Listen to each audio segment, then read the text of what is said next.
Hi everybody, tonight I am going to show you how to make my favorite turkey meatball recipe.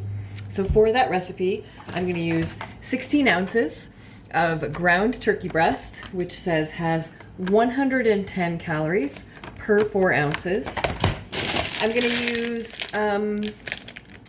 between 7 and 9 baby sweet peppers, garlic, and my favorite, shallots. And finally at the end, some kind of chicken broth. I use this one, Better Than Bouillon. It's got 10 calories per teaspoon. I'm probably going to use 2. So stay with me and I'll explain how to make the best turkey meatballs you've ever tasted. So the first thing you'll probably notice is that this recipe is a bit labor intensive. If you don't want to go through all the hassle of making these meatballs, you can just throw all of these things together in one little pan and bake it in your oven and just have a turkey meatloaf instead of the individual meatballs. Because the first thing I do is break the meat up into 1 ounce pieces. That way I know if my meals that day call for 3 ounces of meat or 4 ounces of meat, that's how many meatballs I need to grab. The next issue is the peppers. I grab about 6 or 7 of these and I chop them up really finely. Now, I have not been able to find good information on how many calories these peppers have.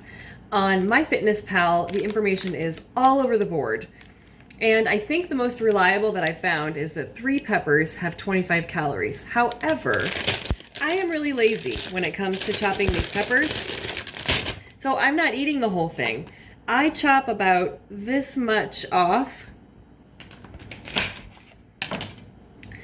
and I throw that piece away because I don't want to deal with the seeds. And then I take a little bit of the veins out from the inside and I chop it up.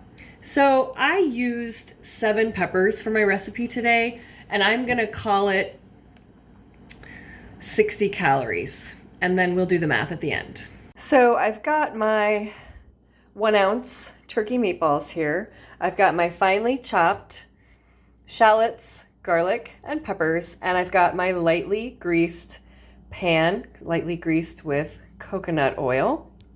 I start by taking one of the meatballs and I kind of roll it around in the mix, and then I'm going to kind of smush it together with my hand a little more to make sure the peppers and the shallots and the garlic are all stuck in there really well.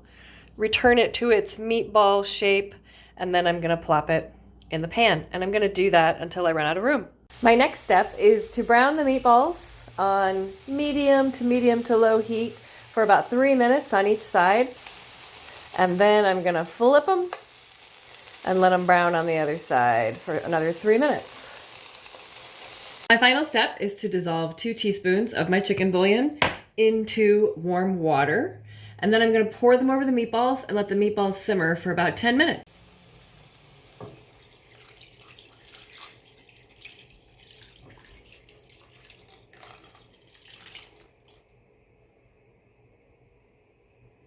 So here I have my finished meatballs.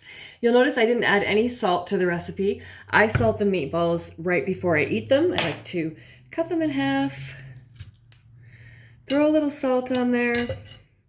That way I'm not getting too much sodium. I'm going to let that cool off. And if you did want to go the meatloaf route, I went ahead and took my other package of turkey and mixed it all up with the chopped peppers, shallots, and garlic. I am going to pour a little bit of the leftover chicken broth from the meatballs on top, and then I'm going to bake it in my air fryer on bake 350 for probably about 30 minutes, but I'm going to check it. And I'll show you what that looks like when it's done. As far as the calories go, if 4 ounces of the turkey breast is 110 calories, and we consider that 1 serving, and then we consider 1/4 of the chopped peppers would be 15 calories. So then we have 125 calories per serving, and then we did add 10 calories with the chicken broth, but I drained most of that off. So it's going to be minimal. You might not want to count it. And for your macro calculation, that 125 calories breaks down into 1.5 grams of fat, 24 grams of protein, and 3 grams of carbs.